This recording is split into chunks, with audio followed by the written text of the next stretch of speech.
right. Welcome to everybody. Namaste. I hope that you guys have been having an amazing week. I'm sure that we have to remember that even an amazing week can be fraught with struggles and issues and concerns that have to be dealt with. And of course, as I've been sharing with you guys about shadow work,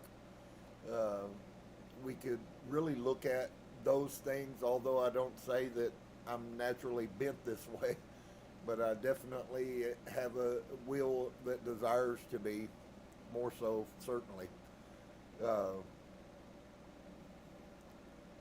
how to deal with that. So for those of you that have been with me and are listening, and maybe you're doing the little versions of meditation, a good starting place. We have been blessed to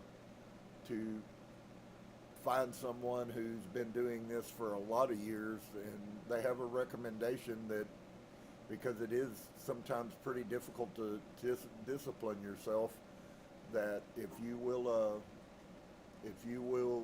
incrementally increase your meditation time, and her numbers were much bigger, but if you're doing 5 minutes, then do 5 minutes, and her concept was to add 3 minutes every time you meditate, and so there's lots of things that come with that. First off, it gives us something to actively focus on.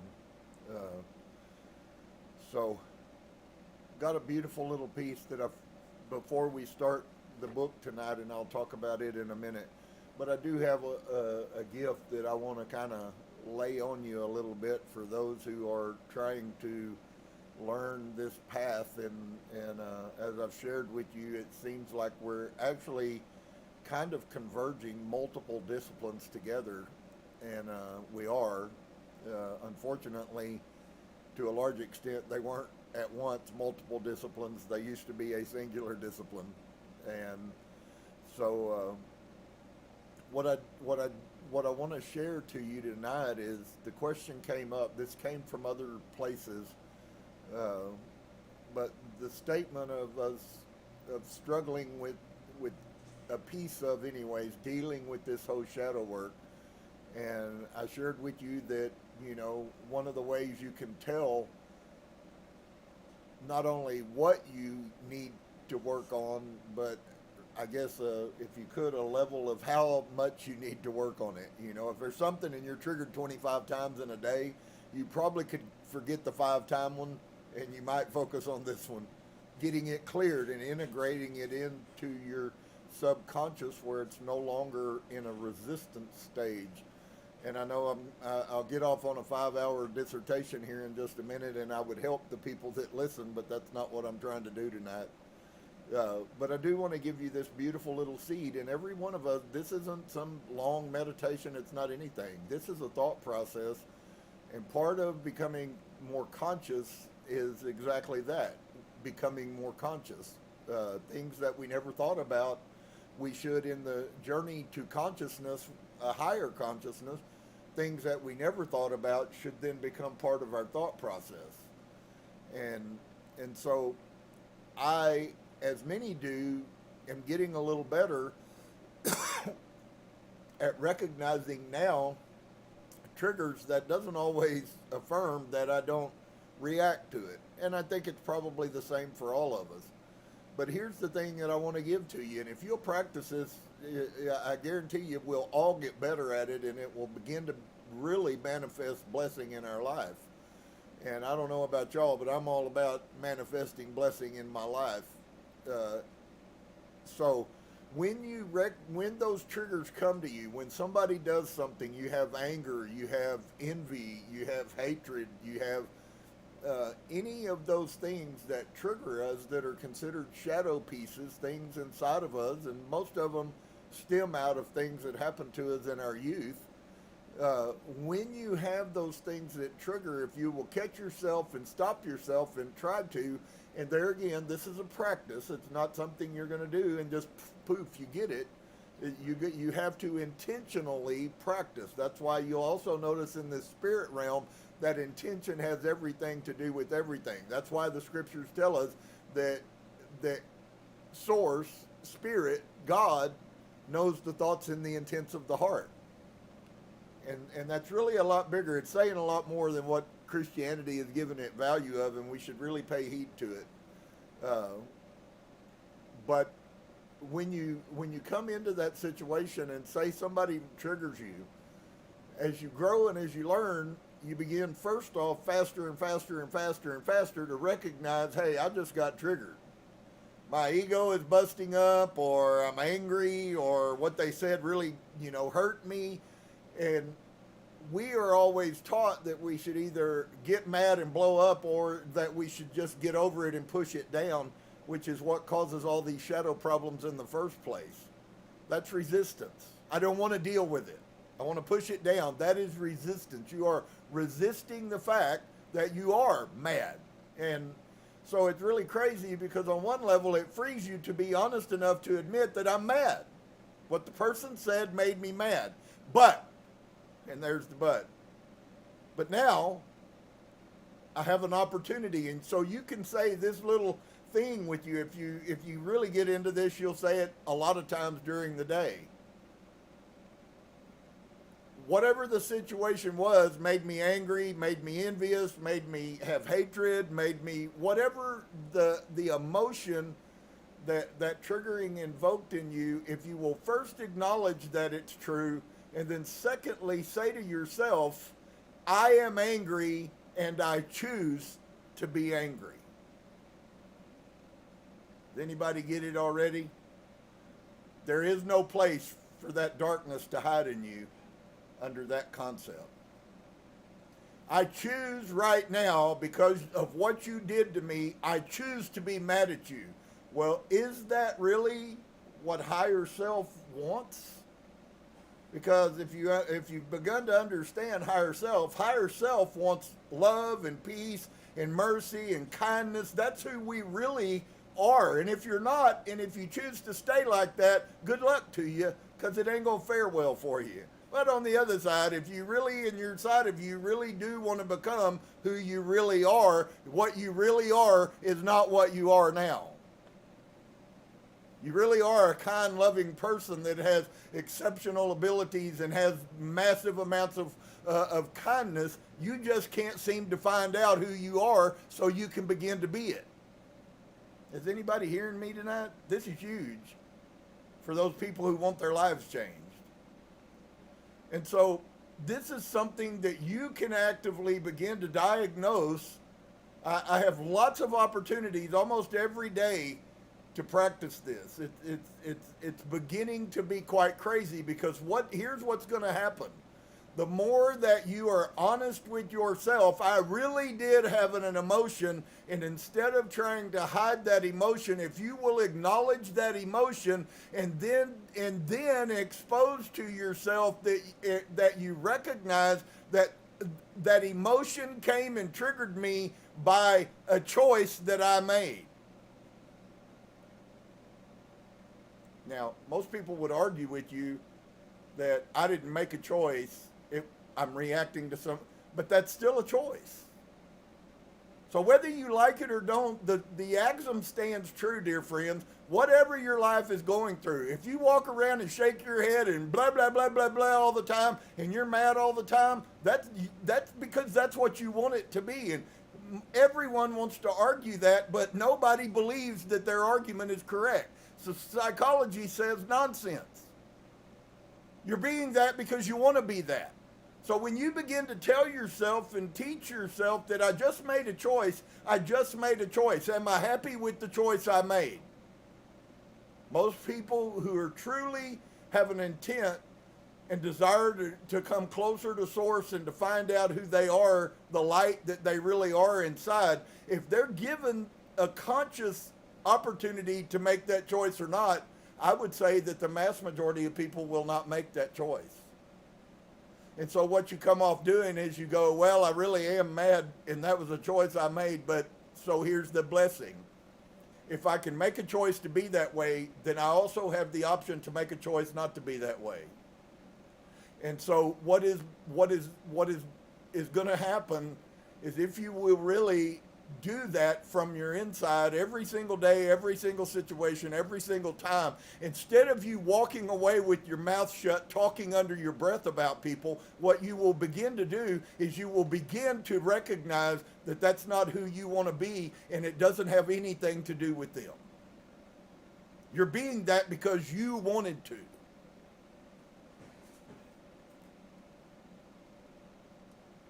I've been sharing with you guys about separation. Separation, this is a form and a way for you to separate from your reactions and your emotions.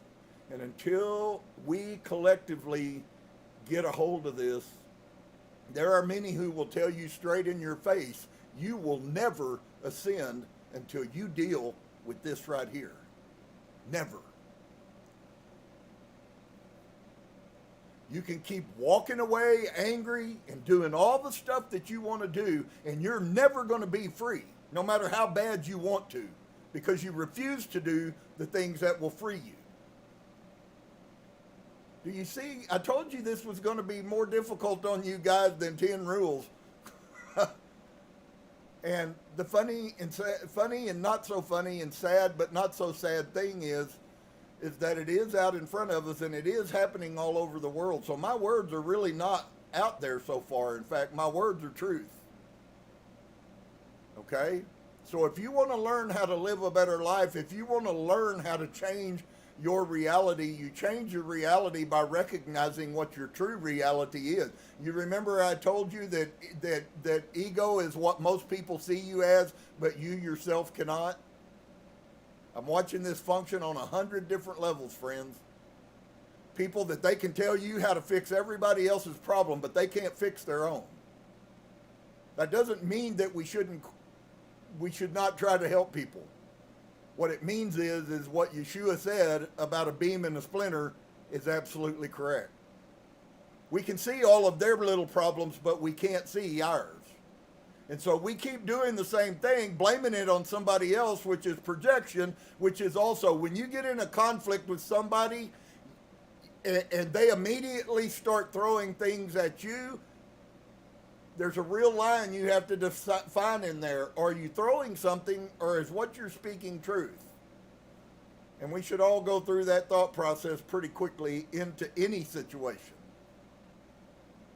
And so when you begin to do this, if you see what I'm doing, I'm actually empowering you with a bunch of tools that will change your life if you'll actually listen, believe, and then take them and apply them to your life. They've affected millions of people's lives. All of these words I've said tonight have. And so, unfortunately, it could be looked at as a negative thing, because once you tell somebody this, then there is no hidden message. Now it's all open. If they choose not to do this, then there's no question that they're making a decision. And inevitably, those things will bring about timeline changes, because what I recognize is happening is people are getting less and less interested to deal and spend and be a part of that nonsense. I don't want nothing to do with it. I don't want nothing to do with it. I've lived that my whole life. I've listened to drama. I've listened to bickering and fighting, and I'm so worn out of it. I don't want to hear that, okay? And if that's what you're going to be, I don't hear what you have to say. So we have to choose to make that decision. The scriptures are very clear, as well as what's coming out of the spirit realm, that the timeline is changing very drastically and very quickly.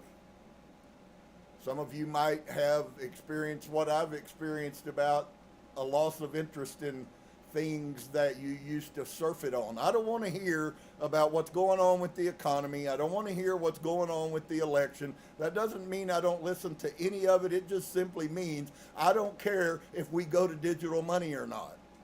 Ain't nothing I can do that's going to stop that. So I can waste all my energy surfeiting about something that's horribly negative and does nothing but discourage and depress myself, or I can choose to say, if it happens, obviously Source is aware of it. You see the difference? Source's problem, not mine.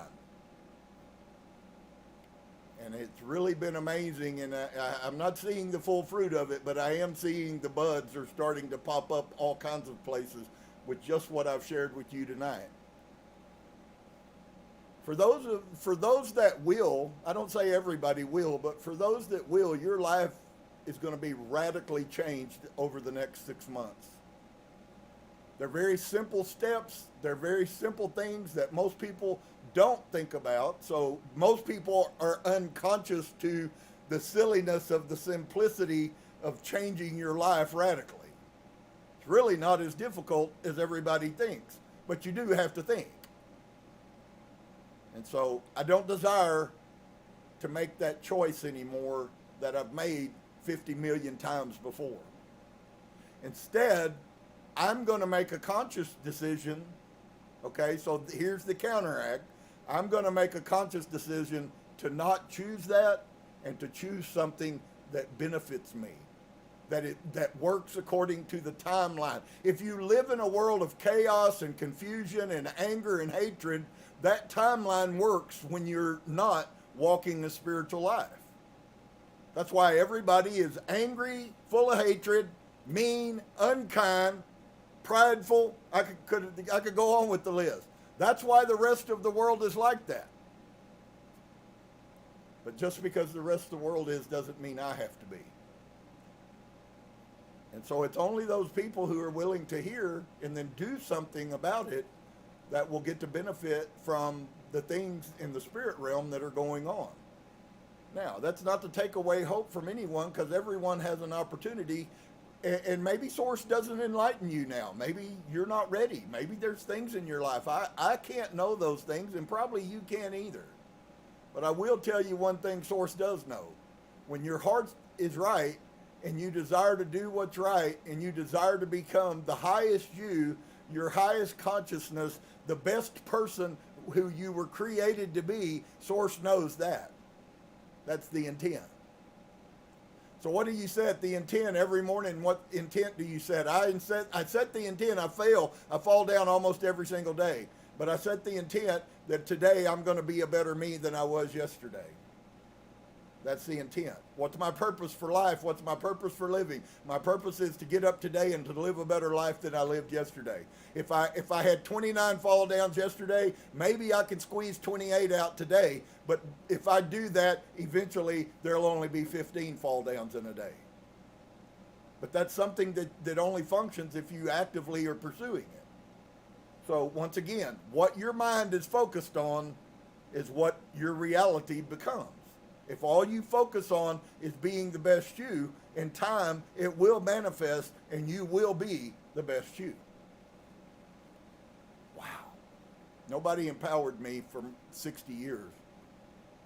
It's been amazing and wonderful that we are making choices to be part of the situations that make our life unhappy. We don't have to be. And so hopefully you guys will have a hunger and a desire inside of you to know more of Source and to find out maybe who you really are. Most have never even seen themselves, and I'm not sure that any of us still have seen ourselves, but there are people walking this earth who see themselves. And guess what? They have peace. You want to know how to get peace? When you dissociate yourself. And that's a huge word.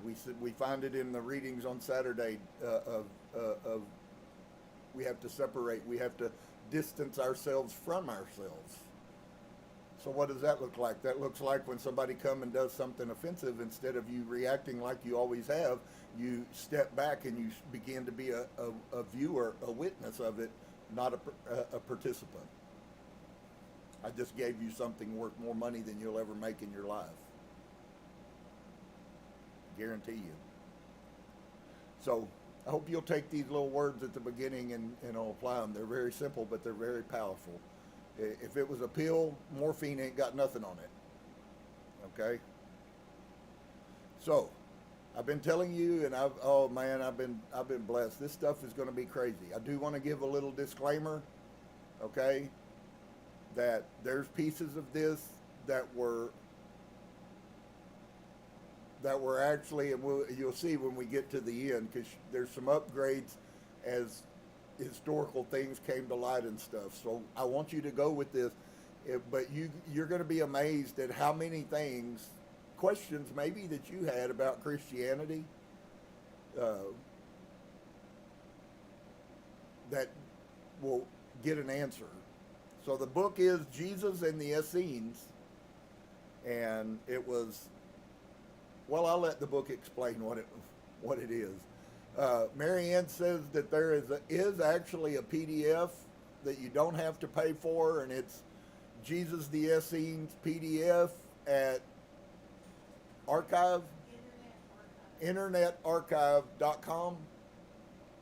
Yeah, internetarchive.com, and you don't have to pay it. I would personally recommend that you buy the book. It's really a blessing. It's so beautiful. It'll draw you in, and you'll see as we go along. So I hope you guys won't get bored. If you have questions still about Christianity and, well, how does that work? I talk more about Jesus now than I did before, or Yeshua, I might say. And the answer to that question is absolutely. I've shared that with you once we received some truth about who he was, and I don't even know what the stance is here about all of the pieces, but I do know that she did come to the same place that we have already arrived at about the end days and after the resurrection of Yeshua. So that might surprise you that they pulled this out 2,500 years out of somebody, the same stuff that I shared with you. So Chapter 1, how it all began, if you would, with me. It is possible to travel through time and space and visit long-lost civilizations. It is possible to speak with those long dead and relive again with them their lives and their deaths. It is possible to travel backwards hundreds, even thousands of years to explore the past. I know because I have done it not once, but hundreds of times, and my understanding is by the time that Dolores Cannon died, she had regressed over 10,000 people. That's a little bit more than an accidental. Okay? I have done it with regression hypnosis. This is a technique or method that allows people to remember and often relive the past of their lives. The idea that we live not once but many times is called reincarnation. This should not be confused with transmigration, which is the mistaken belief that man may be reborn as an animal. Okay? And I've heard that question come up, and apparently you'll see her perspective, which is a mistaken belief that man may be reborn as an animal. According to my research, that does not happen. When the soul of man incarnates, it will always inhabit a human body. He may, unfortunately, sink so low as to become animalistic in nature, but he will never take the form of an animal. This is an entirely different type of spirit. I don't know why some people find the idea of reincarnation so hard to understand when they can relate it to their own lives. Everyone is constantly changing. Not to change would mean you have stopped growing. At that point, you become stagnant and you start to die. We change so much that many times we may feel as though we have lived many different lives in this one. We go to school, marry, have children, sometimes marry again, and we may change occupations, sometimes going on an entirely different direction. We may travel or live in a foreign country for a while. We may experience trauma and sorrow with the death or unhappiness of loved ones. We hopefully learn to love and attain our goals in life. Each of these are stages in our lives, and they are totally different from the other. We make mistakes, and hopefully we learn from them. We hear people say, I don't know how I could have done such dumb things when I was younger. It's almost as though it happened to someone else. And many of you have experienced that. I certainly have said that a lot. I look back and I go, man, I was stupid back then. I think It's not demeaning myself because I don't in any way think I'm stupid. The action that I did at that time was stupid. that doesn't necessarily make me stupid or you stupid. So I know I could never return to the young teenager in high school that I once was. I would not even be able to relate to her, so naive and shy. We would not have anything in common now, so I'll just say this. I'm going to throw some pieces because she really is heavy. She's speaking things that you guys don't have a clue about what she's really saying. But what she's talking about there, when she says I would have nothing in common with her, what she is actually telling you that she is recognizing the timeline shifts that have gone on in her life. Listen to her words. I would not even have a relationship, nor would I even know who that person was. That's a timeline shift. We go through those shifts in our life. We go with people. We thought they were one thing. We come to a place. They've changed. You've changed. All of a sudden, the timeline begins to change, and we're no longer walking in the same direction. We're actually starting to walk in different directions.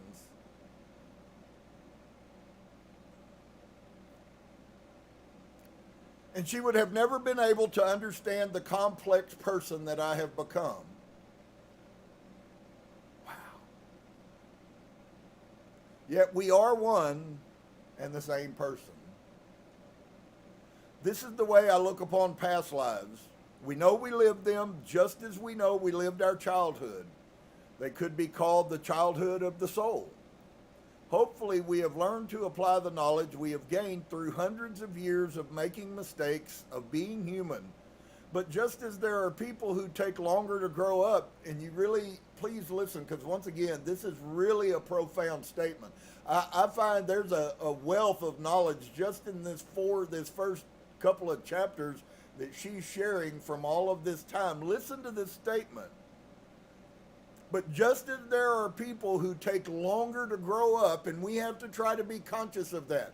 That person is not capable of dealing with things as fast as I am or as fast as they are or whatever. And we have to be conscious of that.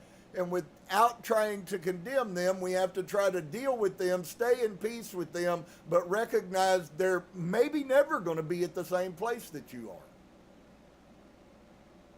But that doesn't make them any less, and it doesn't make you any greater, which is one of the spiritual ego things that Christianity taught us, right? I got the right version of Jesus, and I'm the one that's got God's favor on my side, only to find out that everything you believe is a lie. So where's the spiritual pride now? Spiritual pride can also quickly morph into spiritual shame. And so, but just as there are people who take longer to grow up, there are also people who must live many lives before learning, this is so horrid to think of, before learning even one lesson. So there are things that I'm going to teach that people that are listening to me will not learn for another 5 lifetimes. Isn't it suffice that we begin to recognize that that could be the case and begin to, once again, can I say it, make a choice for that not to be our destiny?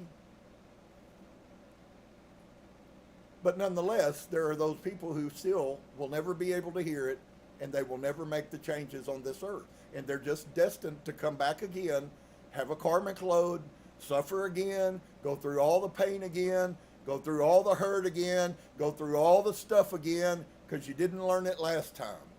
We're not going to escape from the contracts of karma that we signed before we come into humanity.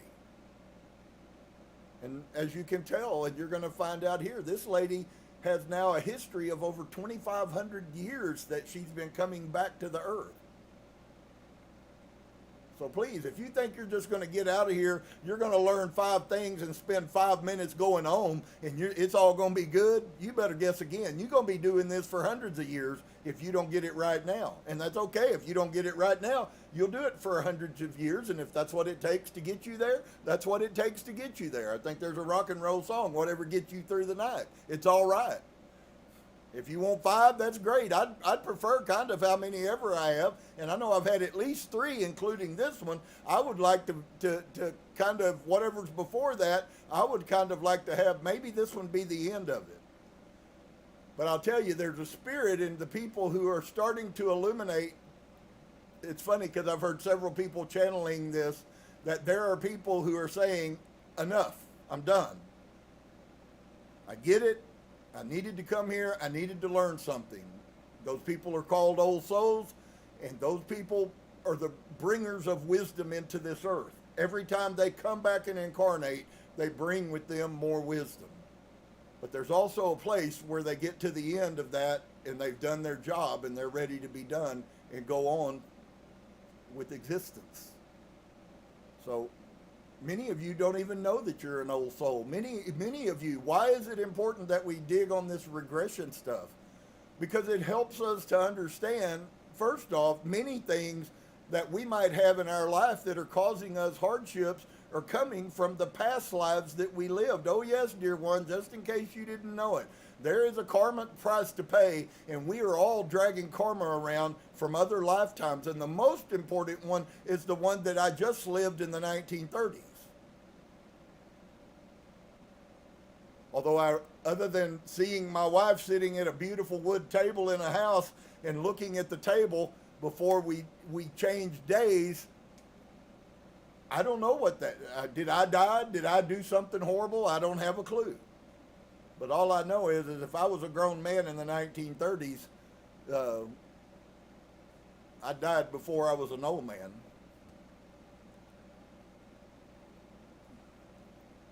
So, just as there are people who will take longer to grow up, and we have to be conscious of that, there are also people who must live many lives, before learning even one lesson. And I hope that you don't want to be that. I don't want to be that. I get it. I've been here, and I might have to be here again. But I don't want to come down here and spend 80 years in human time simply to learn one lesson. And I think that there is a level there where it's not prefixed. It's totally based on the decisions that you make. I now choose not to be that. Maybe I've had 50 times where I chose to be that, but today I don't choose to be that. So we can look upon our own bodies as a form of reincarnation. We know our bodies are ever changing, cells are constantly dying and being renewed in a never-ending cycle. We certainly don't have the same body we had 10, 20, and 30 years ago. It has changed for better or for worse. It's not the point. The point is that every one of us can look at our lives through all series of our lives and recognize that we're not the same we used to be. So whether you realize it or not, what she's saying is really powerful because it is a form of past lives. We might call it, so that it doesn't get confused, as we have past timelines. I have 60 years of past timelines. I had timelines when I was a child. I had timelines when I was a teen. I had timeline when I was in my 30s, and I'm not any of those. But they were all a timeline that I lived in while I was here. So that's already 7 or 8 dimensions that I've lived in 60 years. Some of you, it's a lot more. Maybe some of you, it's less. I certainly don't have any interest to compete with you. So we can look at our own bodies in that way and know our bodies are ever changing. Cells are constantly dying and being renewed in a never-ending cycle. We certainly don't have the same body we had 10, 20, 30 years ago. It has changed for better or for worse. And I'll assure you, telling yourself that you're 30 years old when you're 60 years old is not going to help you be 30 years old again. I know that's a whole nother teaching about the whole positivity message that's done, And if that gets out of balance, then you're just speaking words into the air with no power. We need our words to have power. And there are some things you can't positive your way out of. Like if you go borrow $500 and you tell the positively he's going to get the memo from God and I'm not going to have to pay the $500 back. Well, when he sends you a collection letter, you'll know that message didn't get through.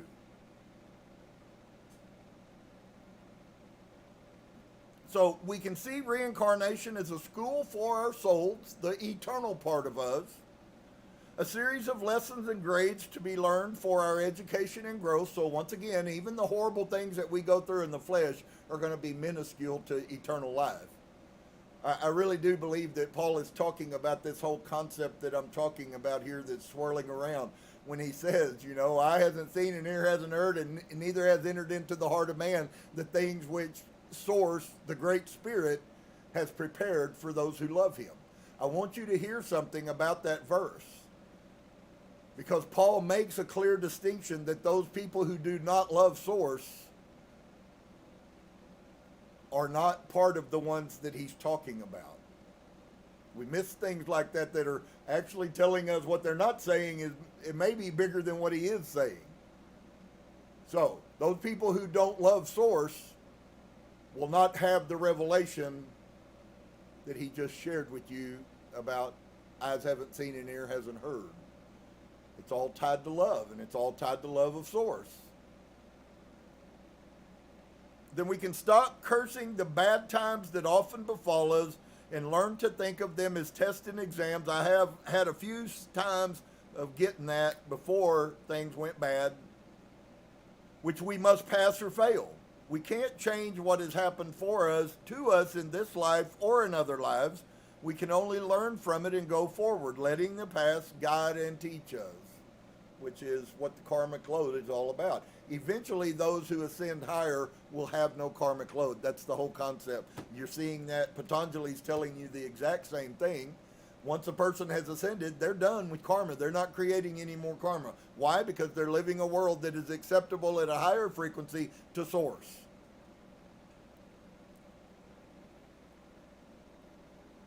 So, we can't change what happens to us, but we can certainly learn from it. The doctrine of reincarnation is a philosophy, and such it does not detract from any established form of religion. Rather, it enhances, making it fuller. Anyone who really studies the idea with an open mind will find that they are able to believe in both. And so here's the concept. Christianity says reincarnation doesn't exist. But just because Christianity says that doesn't mean that it doesn't. And then you get to choose. I personally have no desire to be part of organized Christianity. I know too much truth, and I've shared too much truth with you.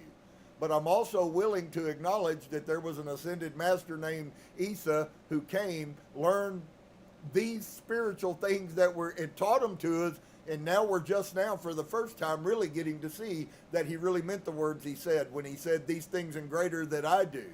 Because I'm telling you guys, what's coming up in front of us spiritually is going to boggle the human mind.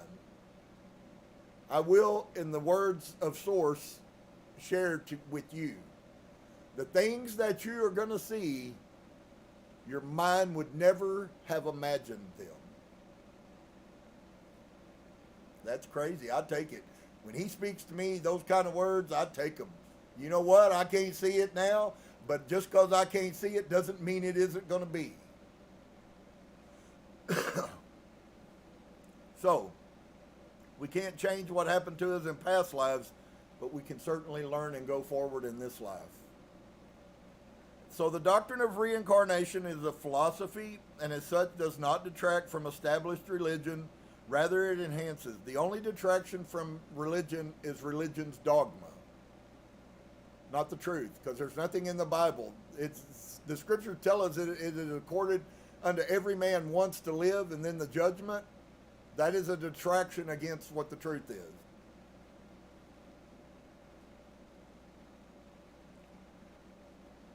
So the two really do not conflict at all. Reincarnation does not belong to the dark arts. It should not be lumped indiscriminately together with the occult.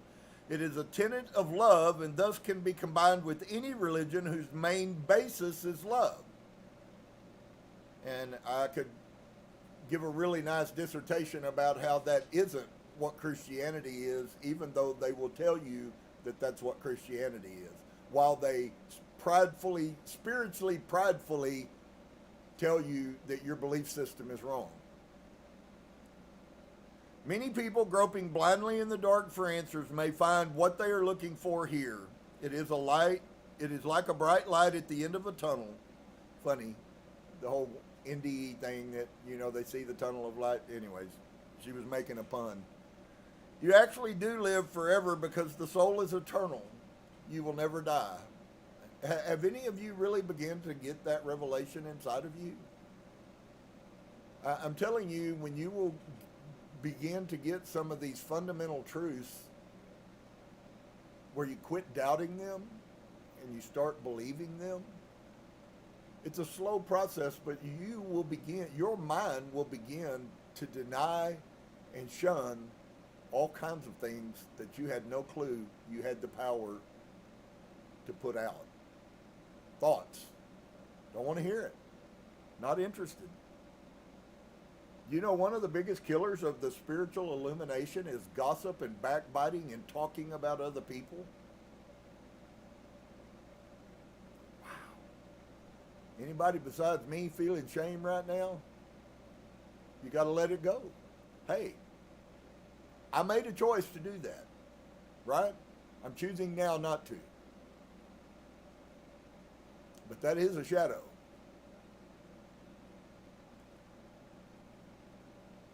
So, many people groping blindly in the dark for answers may find what they're looking for here. It is a bright light. You actually do live forever because the soul is eternal. It cannot die. Life is one continuous existence, merely going from one body to another. You change bodies as easily as you change a suit of clothes. A suit is discarded when it becomes too old and worn out or too worn and damaged to be repaired. This is difficult for some people. They are reluctant to discard it no matter how ragged it has become. You do become attached to the thing after all, but you have a body. You are not a body. There will be those who think the idea of rebirth is too complicated, too radical, too hard to understand. These are people who are perhaps not yet ready for the concept of reincarnation. These should endeavor to live the best life that they can through their own belief, one which they can relate to and feel comfortable with. No one should try to force these beliefs on anyone, and I'm not trying to do that. If you can't deal with reincarnation for whatever reason, whether it's just you, whether it's the whole religious thing, whatever it is, then certainly you have every right to live that out. It's just like the other thing. Some people live here and never get the right answer. This is another piece of it. Maybe, maybe that's something that you're not yet prepared for as a soul for this time that you're manifesting right now. But those people should endeavor to live the best life that they can through their own belief, one which they can relate to and feel comfortable with. No one should try to force these beliefs on anyone. The concept of going back in time has a fascination for many people. Why? The search for truth, the allure of the unknown, or the desire to see how the ancients really lived. Perhaps a suspicion that somehow the past was better than the present. Is this why the stories of time machines are so popular? Maybe man secretly wishes to unshackle himself from the chains that bind him to the present and to roam freely through time with no limitations or restrictions. And of course, when we no longer come back and incarnate, that's exactly where we will be. I am a regressionist. This is a modern term for a hypnotist who specializes in past life regressions. I do not use hypnosis in the conventional manner, such as to help others lose weight, stop smoking, or ease pain. I have been deeply interested in reincarnation for over 20 years. It all began when I watched my hypnotist husband conduct regressive experiments. He used conventional hypnosis methods and stumbled onto reincarnation quite by chance while working with a woman who wished to lose weight. The story of our first adventure into the unknown and into tragic aftermath was told in my book, Five Lives Remembered. And for those of you who would like to learn and find peace, because what it's going to do is it's going to open doors. Friends, there is a whole spirit realm that exists outside of these things we call human life. It's crazy. Wonderful, beautiful, fits exactly with what Yeshua said, but it's crazy. And so that was her first book. This was her second or third book, and the other Jesus book that I have, which I believe is her regressing another person who also lived and had encounters with the real Yeshua. Yeah, that's right. That's what I'm telling you, is in the next weeks to come, you guys are going to hear people who are having conversations with people who lived in Qumran, people who knew Yeshua personally. You might be surprised at some of the things he says. I know I already have been. So, my husband was almost killed in a terrible car accident and spent a year in the hospital, and after a long, difficult recuperation, he no longer had any interest in hypnosis. His life has proceeded in an entirely different direction. But my appetite had been whetted for the taste of past life experiences to which I had been exposed. The door had been opened on a whole new world of possibilities.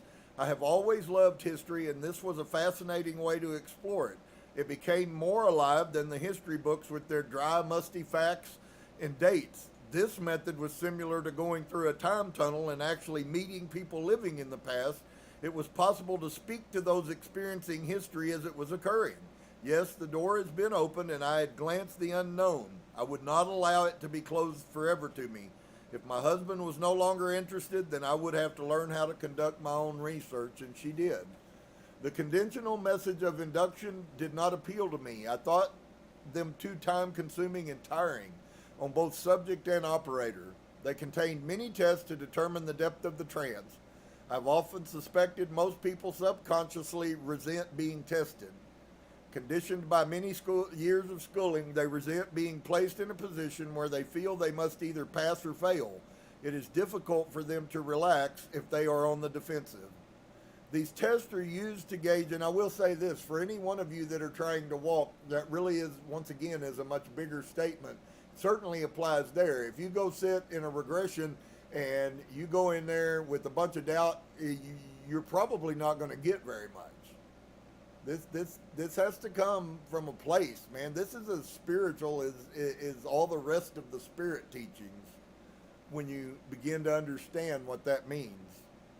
And so some researchers are only interested in statistics, how many people recall lives in certain time periods. But I love people, and therefore I'm interested in their stories. I prefer to work on a one-to-one basis with the individual rather than with group regression, although she did group regression. What we did was a Dolores Cannon group regression with somebody who was trained by her school down in Arkansas.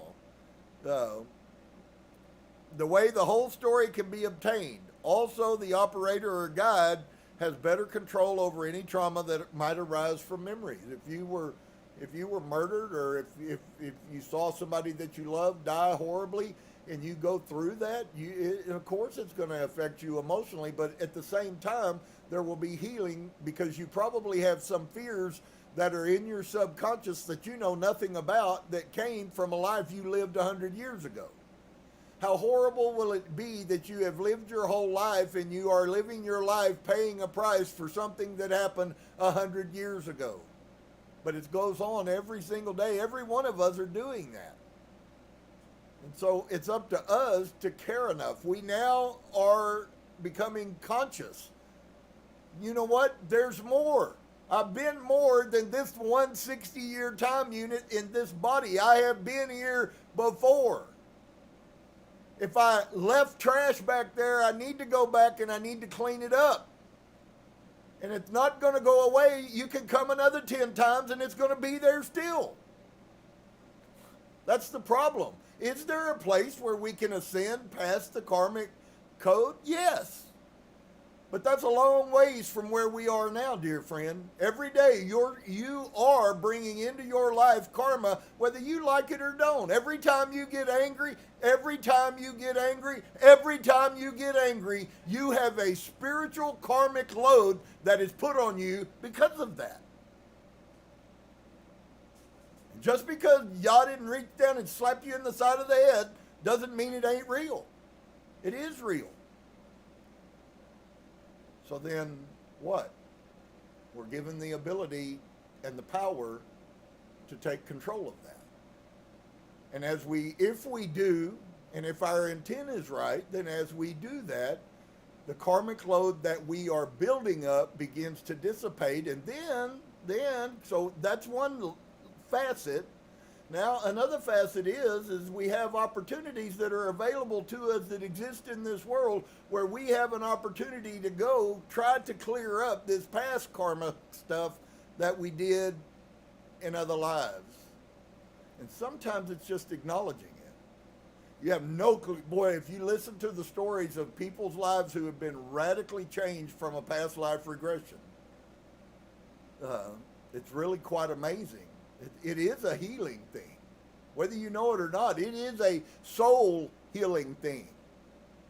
And some of us, think about it, if you're dragging around 5 lifetimes and you had karma in all 5 of them, no wonder you have the attitude you have. No wonder you behave like you behave. No wonder you can't get rid of drama no matter how hard you try. You always find yourself in the middle of a drama. That's a dead giveaway. Why do you find yourself in the middle of a drama? Because you're creating drama. If you weren't, you wouldn't be in the middle of it.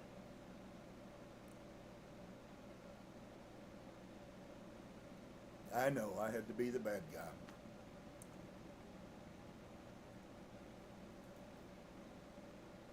So,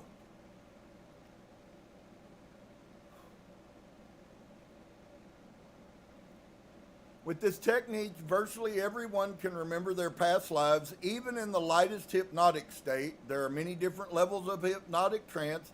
These have been measured in a laboratory on scientific instruments. In regressions, the deeper the state, the more detail it is possible to obtain. I have found the degree of trance can be gauged by physical reactions of the subjects and the way they answer the questions. In the lighter states, they will not even think anything unusual is going on.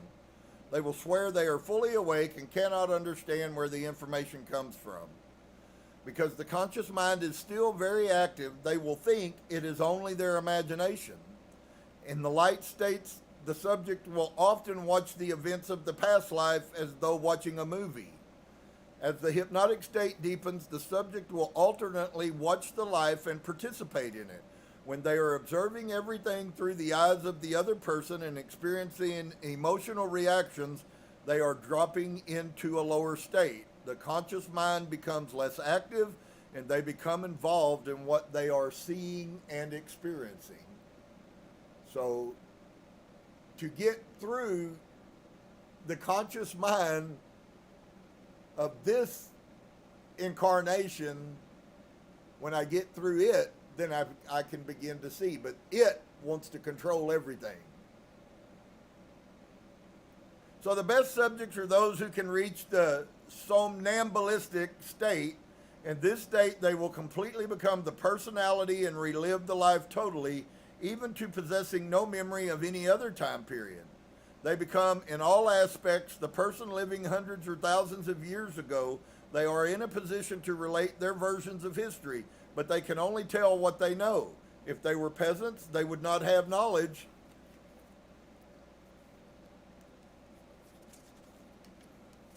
of what is occurring in the king's palace and vice versa. They are often ignorant of events which can be found in any history book, but which had no personal bearing on their lives at the time. They will remember almost nothing when awakened unless they are directed to do so.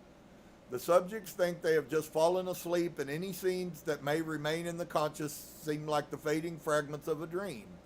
In the somnambulistic state, they can release much information because they are, in all respects, that personality actually living in that bygone time period. So it's almost like they're going into another dimension, which is Mikey has a word for it that they're using on high-tech avatar video games. Interdimensional, I think it is.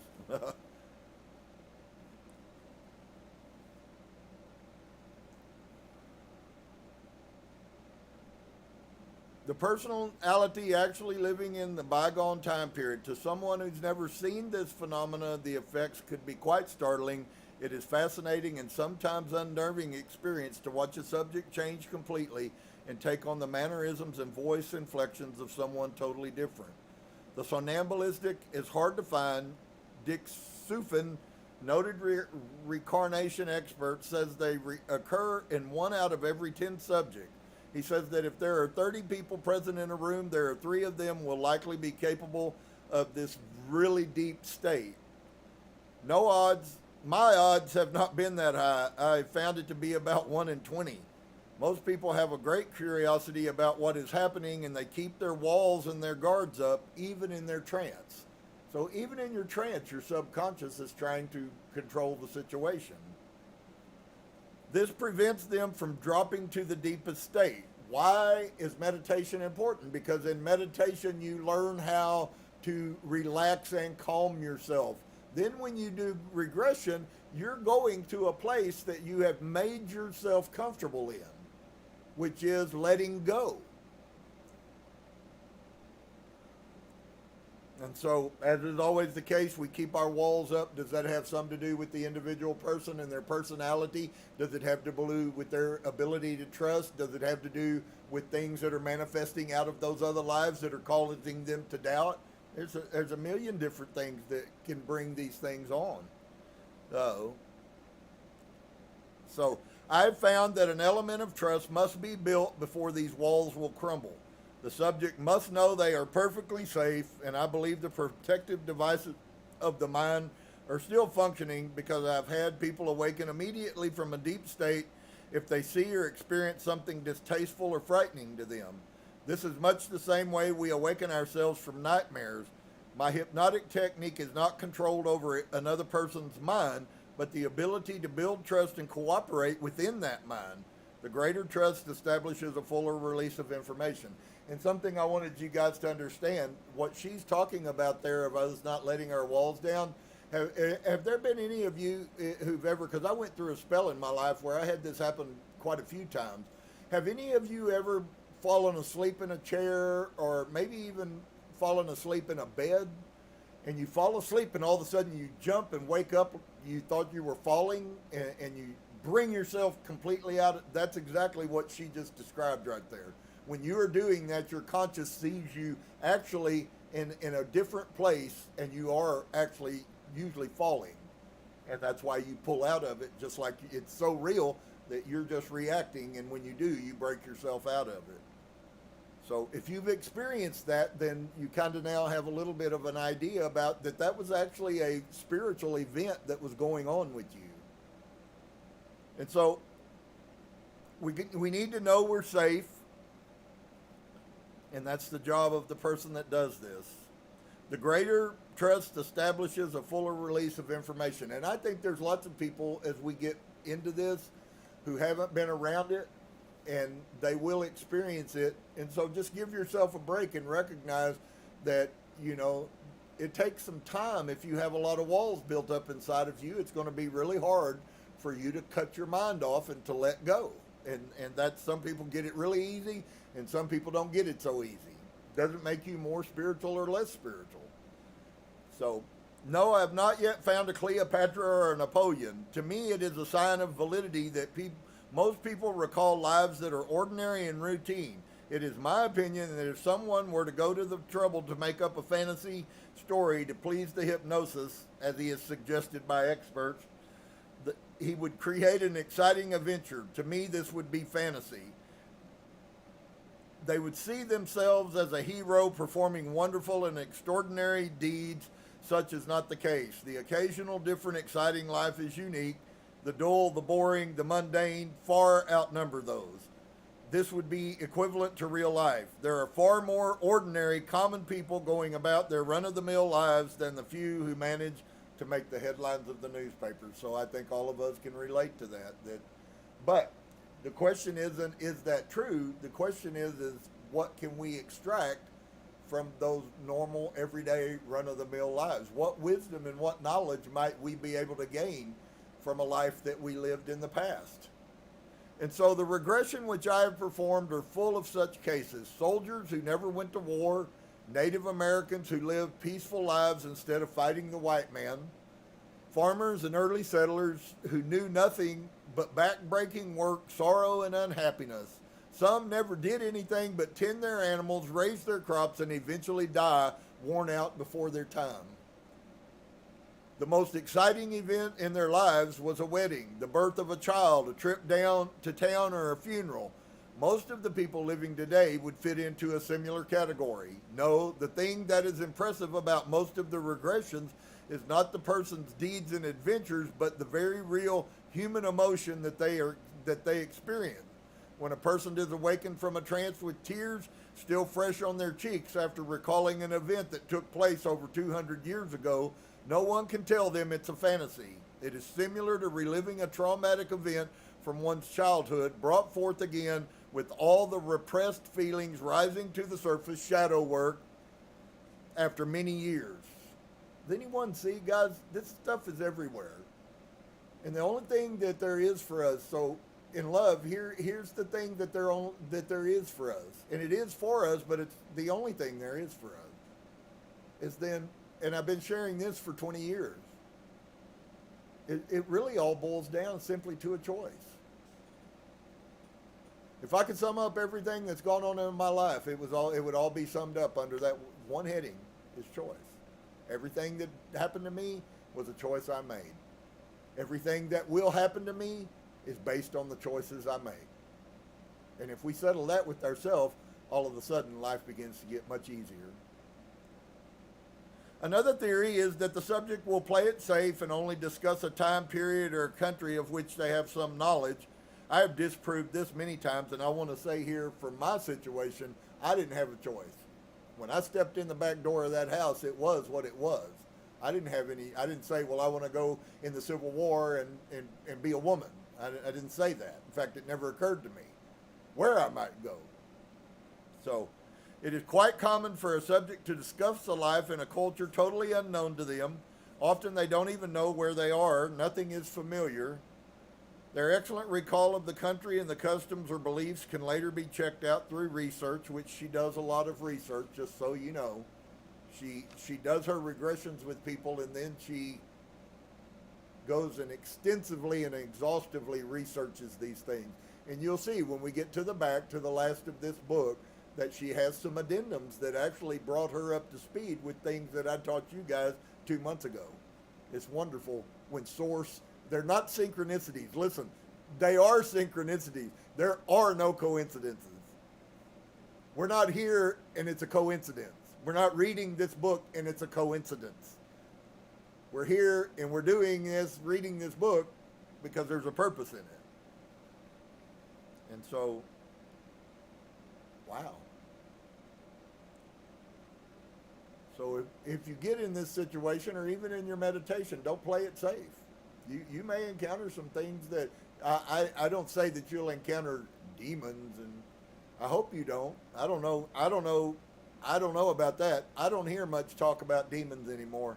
I got out of Christianity and started recognizing people in the spirit realm, and all of a sudden you don't hear much about demons. That's crazy. Do you think maybe that was used as a way to control you? It certainly is questionable as to whether Yeshua ever had any encounter with demons. He might have had the demon of ego. He dealt with that constantly. Every time he opened his mouth, he pissed somebody off. That was the demon of ego. The Pharisees were offended because he made them guilty. Shadow work. They didn't want to deal with it. I don't want to change us. We're the righteous one. You're the bad one. I'm the right one. I'm the good one. Always you do, you do, you do, you do. You never hear these people that are you-doers, that you never hear them be I-doers. We need to be I-doers. I don't know what you do, but I do know what I do. I'm conscious. So let's don't play it safe. They don't know where they are. Nothing is familiar. Their excellent recall of the country and the customs or beliefs can later be checked out through research. This has happened many times with the subject featured in this book. I would hardly call it playing it safe to discuss a lifetime that occurred 2,000 years ago in a country halfway around the world, yet her extreme accuracy can only be marveled at. And you will see as we go. Research has revealed her recall to be astounding, and this is one of only lives that she brought forth during our work. Since I am a writer with an insatiable curiosity, I became involved in the research project with a motive. I intended to regress as many volunteers as possible and compile their information into books describing different periods of history. I've had many people go to the same periods and verify each other's stories by giving the same information about conditions existing at the time. This project may yet become reality. But when I met Catherine Harris, a pseudonym, I realized my work with her would supersede previous plans and become books by themselves. The information that came forth from her subconscious mind was unique and informative, and I considered it to be highly important. So we'll cut off there. That's about the hour time, but just so much full of rich intent of where we are. There's no reason for us to be scared. In fact, fear is what we've lived under our whole life. That's many of the biggest struggles we have in our life come out of the fears that we possess. And of course, fear is always going to hurt you. It's very seldom that, would it not be a higher conscious? Would that not be better than fear? Do you want to say, I don't want to walk over there and look over the edge into the valley? Okay, I don't want to do that because I'm scared. Okay, and I have a fear of heights, so that's why I used that one. You don't want to walk up to the Grand Canyon and step right on the edge and look down in the bottom 1,400 foot to the bottom of the Grand Canyon if you have a fear of heights and falling.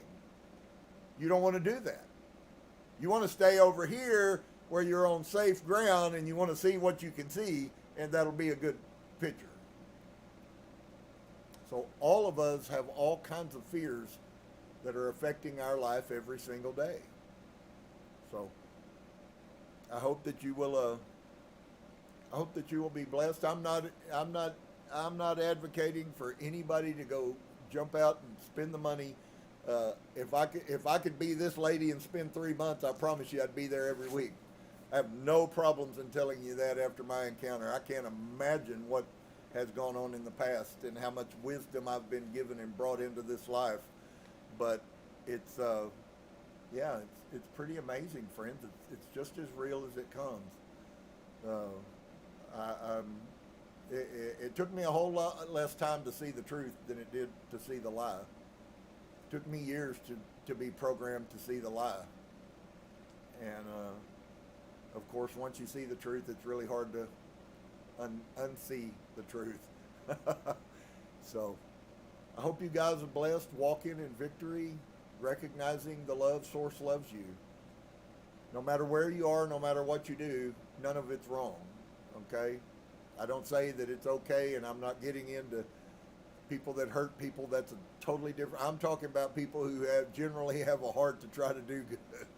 Those bad people are bad, and that could go on for years, what happens to them in the spirit realm. You don't hear much about it, but every now and then a story will creep out about some guy who went to a black place where people were trying to have sex with him, and but they don't talk too much about that in modern society.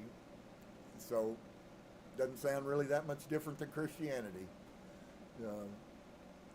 So I hope you guys will get a hold, man. There's wonderful blessings in front of us that are coming. They're actually being given out every day. But the more we learn this thing, then the more that we will be able to access those blessings in all of their shapes and forms.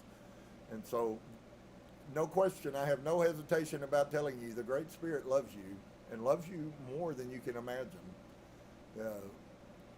There is more than we can ever dream. And now that we're beginning to wake up a little bit, we're gonna see different pieces we couldn't even imagine. According to what he said, that I would see things in my lifetime that I would have never dreamed. Folks, I've had lots of dreams about seeing supernatural. So if that is a true statement, and I certainly don't believe Source is a liar, man is not a liar, Source is not a liar. You hear that in the Bible. So blessings to each and every one of you. I hope that you experience all that was made for us. Namaste.